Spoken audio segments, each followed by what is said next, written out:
Channel 24 carat maths.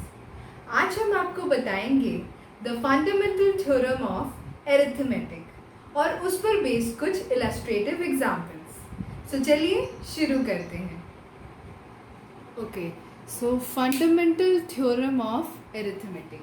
Fundamental theorem of arithmetic states that every composite number can be expressed or factorized as the product of primes, and this factorization is unique apart from the order in which they occur. Okay, ये बहुत important है examination के point of view से। आपको simply बोल सकते हैं कि स्टेट करो फंडामेंटल थ्योरम ऑफ अरिथमेटिक क्या है।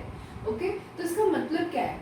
एवरी कंपोजिट नंबर यानी कि फॉर एग्जाम्पल 6, जो 1 और 6 यानी कि 1 की टेबल में और खुद की टेबल में आने के अलावा 2 और 3 की टेबल में भी आते हैं, तो उन्हें हम क्या बोलते हैं? Composite numbers.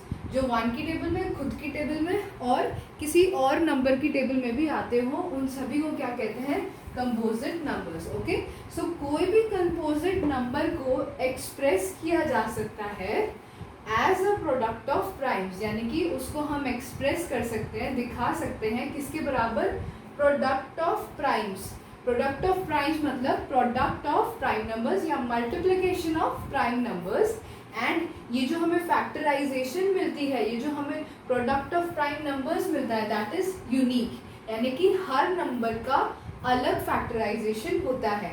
एंड इसमें मैटर नहीं करता आपका फैक्टर्स का ऑर्डर क्या है। दैट इज, आप अगर 6 लिख रहे हैं तो इसे 2 इंटू 3 इंटू 1 भी लिख सकते हैं और 3 इंटू 2 इंटू 1 भी लिख सकते हैं। ओके, इनके प्राइम फैक्टर्स के अकर करने का, आने का ऑर्डर कुछ भी हो सकता है। ठीक है, उसकी कोई स्पेसिफिक जगह नहीं है कि आपको 3 पहले लिखना है या 2 बाद में लिखना है। ओके, चलो एक एग्जाम्पल ले लेते हैं। फॉर एग्जाम्पल कोई कंपोजिट नंबर ले लेते हैं like 14. Okay, so 14 is a composite number and it can be expressed as the product of prime numbers. तो इसे फैक्टराइज करेंगे जब हम, फॉर एग्जाम्पल रफ कॉलम में कॉमन डिविजन मेथड यूज करते हैं। 2 7 ज़ा 14, 7 1 ज़ा 7। ओके, तो क्या हो गया? 2 इंटू 7 इंटू 1। ठीक है, सो ये एक कंपोजिट नंबर है 14 विच कैन बी एक्सप्रेस्ड, यानी कि रिप्रेजेंट किया जा सकता है as the product of primes, as the product of prime numbers. यहाँ पे 2 7 ये दोनों क्या है? प्राइम नंबर्स है। ओके, तो बेसिकली यही है आपका फंडामेंटल थ्योरम ऑफ एरिथमेटिक। आइए इस पे बेस्ड कुछ एग्जांपल्स करें। Example 1, express 404 as a product of its prime. So ये फंडामेंटल थ्योरम ऑफ एरिथमेटिक पर बेस्ड एक क्वेश्चन है। हमें बोल रहा है 404 को हमें कैसे एक्सप्रेस करना है? As product of its prime, यानी कि मल्टीप्लिकेशन ऑफ प्राइम नंबर्स में 404 को एक्सप्रेस करना है। चलो एग्जाम्पल 1 देखिए कैसे होगा। 404 है, आप इधर एक प्राइम फैक्टराइजेशन ट्री बना सकते हैं। फॉर एग्जाम्पल 404 इवन नंबर है, सो कौन सा ऐसा लीस्ट प्राइम नंबर होगा जो इसे डिवाइड कर देगा? सिंपली 2, सबसे छोटा प्राइम फैक्टर तो 2 ही होगा। सो 202 आ जाएगा यहाँ पे, है ना। 404 को जब हमने डिवाइड करा तो हमें मिला 2 और 202। नेक्स्ट इसे फिर से करते हैं, फिर से ये इवन है, फिर से ये 2 से डिवाइड हो सकता है, तो 2 1 ज़ा 2 0 ज़ा 2 1 ज़ा। ठीक है, अब ये इवन नंबर है नहीं। ओके, ये सॉर्ट ऑफ ऑड नंबर है। क्या ये किसी की टेबल में आता होगा? नो, 8 में भी नहीं आता, 9 में आता है? नहीं, 9 में भी नहीं आता। सो लास्ट स्टेप क्या हो जाएगा हमारा? 101 इंटू 1, यानी कि जहाँ पर भी ये डिविजिबल नहीं होता है, because 101 is probably a prime number, this is a prime number. Okay, so ये सिर्फ अपनी टेबल में और 1 की टेबल में आता है, इसीलिए हमने लास्ट यहीं पे एंड कर दिया। देयरफॉर 404 को हम किसके बराबर लिख सकते हैं? 2 इंटू 2 इंटू 101, ठीक है, 2 इंटू 2 इंटू 101। सो ये 404 कैसे एक्सप्रेस हो गया? As the product of primes. ये सारे प्राइम नंबर्स हैं, सो 404 एक्सप्रेस हो गया as the product of primes 2 into 2 into 101। Okay, next example. Consider the number 4 raised to the power n where n is any natural number. Check whether there is any value of n for which 4n ends with the digit 0। यानी कि कह रहा है हमें ये जो हमें value दी गई है 4 raised to the power n, हमें बताना है कि अगर कोई नंबर होगा 4 raised to the power n जहाँ n कोई नेचुरल नंबर है। सपोज मैं n की वैल्यू डालूंगी 1 या फिर 2 या फिर 3 या फिर कुछ भी 9, 19 कुछ भी, तो क्या कोई ऐसी वैल्यू आएगी कि उसका लास्ट डिजिट 0 हो? क्या ऐसी कोई वैल्यू आएगी? ये इसका क्वेश्चन है, ठीक है, for 4 raised to the power n।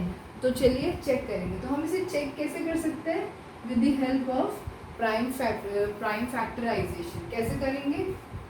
हम 4 raised to the power n को ब्रैकेट में लिख लेंगे, 4 को, और raised to the power n को बाहर लिख लेंगे।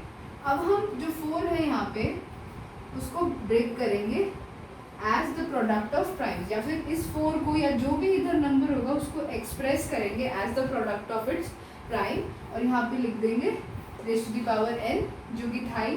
तो अगर हमें कोई भी ऐसा नंबर चाहिए जिसकी लास्ट में 0 आए, तो यहाँ पे 2 के साथ 5 भी होना चाहिए, एक फैक्टर 5 भी होना चाहिए, तभी हमारा कोई भी ऐसा नंबर आ सकता है जिसकी लास्ट डिजिट 0, क्योंकि यहाँ पे सिर्फ 2 है, 2 इंटू 5 10, तो तभी हमारी कोई ऐसी वैल्यू आ सकती है जिसका लास्ट डिजिट 0 हो। तो इसीलिए यहाँ पे क्या फैक्टर्स हैं? 2 एंड 2, 5 तो यहाँ है ही नहीं। दैट मीन्स देयरफॉर क्या बोलेंगे? ऐसा कोई भी n नेचुरल नंबर नहीं हो सकता है जिसके लिए 4 raised to the power n की वैल्यू 0 हो। यानी कि आप n की कोई भी वैल्यूज डालेंगे उसके लिए 4 raised to the power n कभी भी 0 डिजिट से एंड नहीं कर सकता है, because it does not have 5 as a prime factor। Reason आपका ये हो जाएगा, बिकॉज इट यानी कि 4 raised to the power n, 4 raised to the power n does not have a 5 as prime factor in its factorization, ठीक है, okay. So ये थे 2 एग्जाम्पल्स, और आपकी एक्सरसाइज भी इसी पे बेस्ड होगी। ओके, नेक्स्ट क्वेश्चन है, find the HCF and LCM of 96 and 404 by prime factorisation method. Prime factorisation method की हेल्प से इन दोनों का LCM और HCF निकालना है। प्राइम फैक्टराइजेशन मेथड यानी कि 96 और 404 को हमें एक्सप्रेस करना है एज प्रोडक्ट ऑफ प्राइम्स, ठीक है। तो हम कैसे करेंगे? कॉमन डिवीजन मेथड होता है, ये इवन नंबर है, 2 4 8, 2 8 16, 2 2 4, 2 4 8, 2 1 2, 2 2 4, 2 6 12, 2 3 6 and 3 1 3, ओके। एक तो हो गया 96 का, 404 का भी निकाल लेते हैं,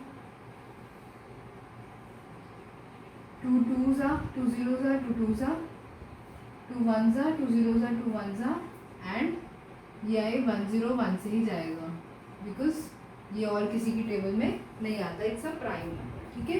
तो 96 किसके बराबर आ गया? 2 into 2 into 2 into 2 into 2 into 3 ये सब नंबर्स के मल्टीप्लिकेशन के बराबर। 96 को कैसे एक्सप्रेस कर दिया? As the product of primes. अब है 404। 404 इसे क्या लिखेंगे? 2 इंटू 2 इंटू 101। ठीक है। अब HCF निकालना है। HCF माने कि हाईएस्ट कॉमन फैक्टर। तो HCF किसके बराबर आ जाएगा? जो जो फैक्टर्स इन दोनों के फैक्टराइजेशन में सेम है, यानी कि इसमें 2 और 2 और यहाँ पे 2 और 2, ये सेम है दोनों में, इसके अलावा और कुछ सिमिलर है नहीं। देयरफॉर जितने भी नंबर्स सेम हो उनको मल्टीप्लाई कर दो और ये आ जाएगा 4। यानी कि कॉमन बेसिकली क्या था? 2 इंटू 2, सो इसका HCF कितना आ गया? 4। अब हमारे पास एक मेथड होता है LCM इंटू HCF बराबर प्रोडक्ट ऑफ 2 नंबर्स। यानी कि अगर आपको निकालना है LCM और आपके पास HCF ऑलरेडी है और आपको वो 2 नंबर्स भी पता है, जैसे हमें पता है यहाँ पे 2 नंबर्स क्या है? 96 एंड 404, और हमें इनका HCF भी पता है, तो हम LCM इस फॉर्मूले के थ्रू निकाल सकते हैं। ठीक है। सो इसे यूज कैसे करेंगे? LCM हमें निकालना है इंटू HCF कितना है? 4 बट एक बराबर 96 इंटू 404। ठीक है। ये हमें क्या, तो हम LCM इज इक्वल टू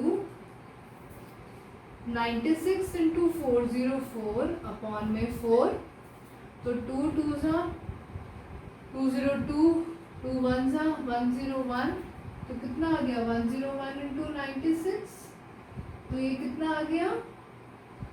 ये कैंसिल, ये 909, तो ये आ गया 9696। तो यहाँ पे आपका LCM कितना आ जाएगा? 9696। ठीक है। ओके, सो हमने अभी अभी एक एग्जाम्पल में ये यूज किया था कि LCM into HCF is equal to product of 2 numbers, but ये सिर्फ वैलिड है 2 नंबर्स के लिए। अगर आपको 2 नंबर्स का HCF और LCM निकालना है, ठीक है, आपको दोनों नंबर पता है और उसका LCM पता है, तो आप HCF ऐसे निकाल सकते हैं। HCF उन दोनों नंबर्स का, that is A and D, will be equal to product of the 2 numbers A into B divided by LCM of A and B, sorry. Okay, next है LCM। अगर आपको इसी का LCM निकालना हो और आपको HCF पता है और 2 नंबर्स पता है, तो product of 2 numbers divided by HCF of A and B। ठीक है। आपका ये जो एक्सप्रेशन है, ये जो प्रॉपर्टी है, ठीक है, ये आप सिर्फ और सिर्फ 2 नंबर्स के लिए अप्लाई कर सकते हैं। फॉर 3 नंबर्स आपको डिफरेंट फॉर्मूलाज दिए गए हैं। लाइक LCM ऑफ 3 नंबर्स अगर आपको निकालना है, तो product of 3 numbers multiplied by HCF of 3 numbers divided by HCF of A and B, HCF of B and C, HCF of C and A multiply में। Okay, अगर आपको similarly HCF निकालना है तो 3 नंबर्स का मल्टीप्लिकेशन, फिर उसको फिर से मल्टीप्लाई करें LCM of A and A B C, then divided by multiplication of LCM of AB, LCM of BC, LCM of CA। Okay, so ये सेम चीज यहाँ पर अप्लाई नहीं की जा सकती। सो ये था फंडामेंटल थ्योरम ऑफ एरिथमेटिक और कुछ एग्जांपल्स। अगली वीडियो में आपको एक्सरसाइज 1.2 के सभी सॉल्यूशंस बताए जाएंगे। Thank you for watching. Do subscribe to my YouTube channel and don't forget to press the bell icon for more updates. Thank you.